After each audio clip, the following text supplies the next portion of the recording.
ਤੁਹਾਡੇ ਕੋਲ ਤੇ ਅੱਛਾ ਬਹਾਨਾ ਆ ਗਿਆ ना सर मेरी बचत हुई है। ये तो तुसी मेरी बोतल चुका दे। इसमें नाजरीन मुझे लगता है 3 दिन मगरमच्छ रहा है और अब सांप भी 2-3 दिन रहा है और चूहा भी निकल सकता है। तो इनके घर की बोतल पीना ऐसे ही है जैसे आप जहन्नम में बैठे हुए हैं। तो साड़ी बोतल बच जानी है। नहीं, आपको तो ये भी एडवांटेज है कि आप खुद बना सकते हैं। नहीं, वाह बड़ी साहब, लेकिन मैं बनाऊंगा, जो असल बना रहे हो आप उनमें कीड़े निकाल देते हैं, तो मेरी बोतल में क्या निकालेंगे आप? वो तो करते थे काम बोतलों का, माशाल्लाह वो आता भी है। जब कोई आपको कोई शादी हो बच्चे की, कोई घर रिश्तेदारों की, आपने मुझे बताना, मैं आपको अच्छी बोतलें बना के दूंगा। वाह वाह वाह वाह, और फ्री बड़ी साहब, वाह जी वाह। और सलामी के पैसे नहीं दूंगा क्योंकि सलामी मुझे 20,000 देनी पड़ेगी, बोतल 5,000 में बन जानी, वाह वाह। चाहे 6,000 बोतल बना लूं। अपने प्रोग्राम के आगाज में जो शेर पढ़ते हैं, क्या वो खुद लिखते हैं?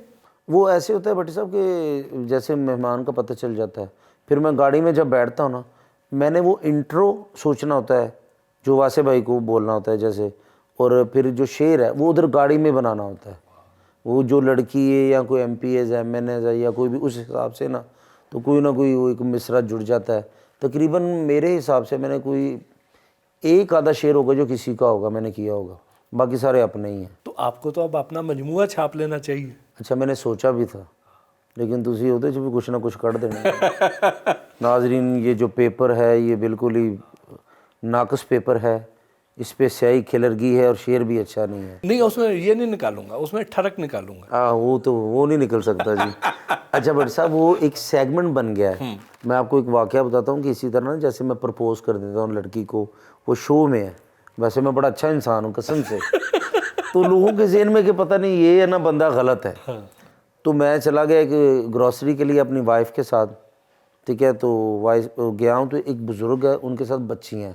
पहले इन्होंने तस्वीरें खिंचवाई मेरे साथ, तो वो तस्वीरें खिंचवा के, और मेरी वाइफ वो शो नहीं देखती थी जो मैं मुज़ाकरात, बच्चियाँ आई हैं मेरे पास, कैसर भाई एक बात बताएं, आपकी वाइफ ये शो नहीं देखती, आपको डांटती नहीं है? मैं कहा क्यों बेटा, मुझे क्यों डांट रहा हूँ उन्हें? तो मैंने कहा नहीं, आप हर लड़की को प्रपोज कर देते। तो मेरी वाइफ ने ऐसे देखा मेरी तरफ, जिस तरह पुरानी फिल्म च नहीं होंदा ही है ना, तुहानू पता, उस तरह मेरी वाइफ ने मेरी तरफ देखा कि ये शो च की कहते हैं सर। वो हुण उस तो बाद शो ना भी चलता हो ना, बंद टीवी च भी शो वेखदी रहंदी कि करते क्या मेरे खावंद ये। तो ये जो मैं करता हूँ ना, लड़कियों को प्रपोज करता हूँ, लेकिन आपकी दुआओं से, आप मेरे बड़े भाई हैं माशाल्लाह माशाल्लाह, तकरीबन कोई 2-3 हज़ार लड़की ने रिजेक्ट कर दिया है। ये आपका किया दरा हमारे सामने आ रहा है। और भट्टी साहब, आपने भी तो हमारे शो किए हैं काफ़ी ज़्यादा, हमने बड़ा सही इकट्ठे शो किए बहुत हैं, मज़ेदार, और आपसे बड़ा कुछ सीखने का मौका मिलता है, और वो टाइम गुजरने का पता ही नहीं चलता। मोटरसाइकिल तुसी मेरे को सिखाया ना, उल्टबाजी लाना तुसी मेरे को सिखाया जाना जी, जो हवा कढ़ना तुसी मेरे को सिखाया। सर हमने आपसे सीखा, आप उस्तादों में भट्टी साहब, हमारे बड़े भाई हैं। बहुत बहुत आपकी। ये बताएं, ये जो पिया नाम के साथ लगाया, तो इसके पीछे मकसद क्या था? क्या आप चाहते थे कि हर लड़की आपको पिया पुकारे? दुश्मन भी पिया कहे, लेकिन ये अल्लाह जन्नतों में घर करे, तारक टैडी साहब ने नाम रखा था। सर हम आउटडोर ड्रामे करते थे, तो एक जगह किसी ने कैसर मीर रख लो, फलां रख लो, एक निक नेम लाजमी रखना पड़ता है कोई चीज़। अब मेरे वाला साहब अब्दुल रशीद, उनका नाम था कैसर रशीद, बिल्कुल क्लर्क टाइप नाम हो जाना सी ना, लोग की तनख्वाह साइन कराना आ रहे या इस तरह का नाम हो जाना था। फिर वो टैडी साहब को मैंने बोला, मैंने कहा यार टैडी साहब को नाम रखें।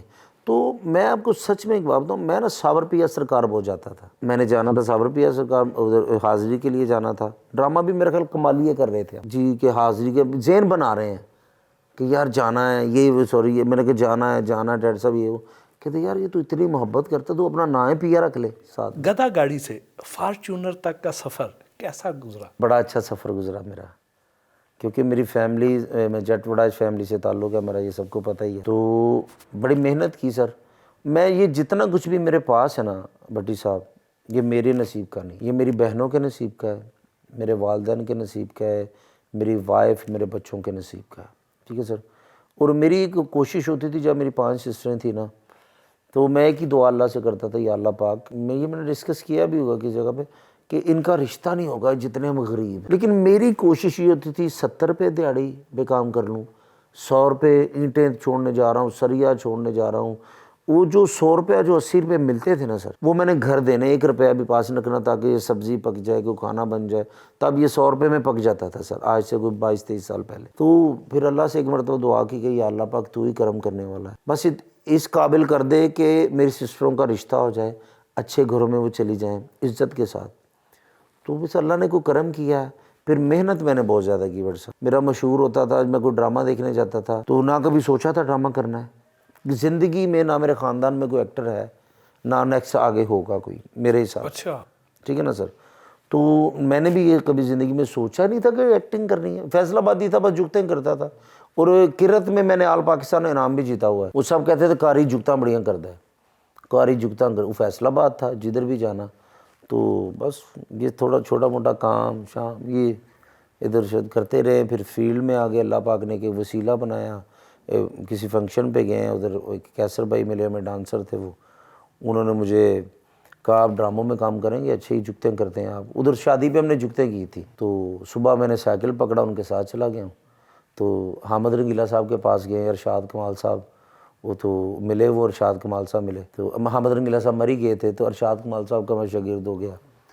تو ادھر پھر آہستہ آہستہ پپڑ سے شروع کیا سٹارٹ، باقی کوئی بات نہیں، لیکن تسی پریشان ہو روٹی کا انتظام ہے یہ تو باتیں چلتی رہے میں ساتھ ساتھ بالکل اپنے عملے نے بھی کہو کوئی مسئلہ نہیں سر، بڑا ضروری ہے سر روٹی اینی ہے کہ بس آٹا ہے گا پکانی تسی ہے سر۔ تو یہ ایک رب کے فیصلے ہوتے ہیں میرے صاحب، اسٹرگل کی، اسٹرگل میں بڑی بڑی چیزیں آئیں، بڑی بڑی لوگوں نے نفرت بھی کی، بڑا بڑا پیار بھی کیا، تو گائیڈنس مجھے ساری زندگی نسیم وکی صاحب کی رہی، انگلی پکڑ کے چلنا سکھایا۔ میں آؤٹ ڈور جب ملتان گیا، ناصر چنیوٹی صاحب وہ لوگ نہیں انٹری کرنا چاہتے تھے ادھر ملتان میں، ناصر بھائی نے اپنے ساتھ کروایا، لاہور میں انٹری لوگ نہیں تھی کرنا چاہتے میرے ساتھ، تو خوشبو صاحبہ، نسیم وکی صاحب، انہوں نے کہا جی ہم کریں گے اس کے ساتھ انٹری۔ پھر وہ ابھی تک 23-24 سال ہو گئے مجھے فیلڈ میں، تو جب سے لاہور آیا ہوں تقریباً 17-18 سال ہو گئے، تو وکی صاحب کی گائیڈنس چل رہی ہے ساتھ۔ جب آپ نے اپنے ماما جی کی گاڑی گیٹ کے ساتھ ٹکرا دی تھی اور انہیں چیلنج دیا تھا کہ اب میں اس سے بڑی گاڑی لے کے دکھاؤں گا، جی جی، تو وہ کون سی گاڑی تھی؟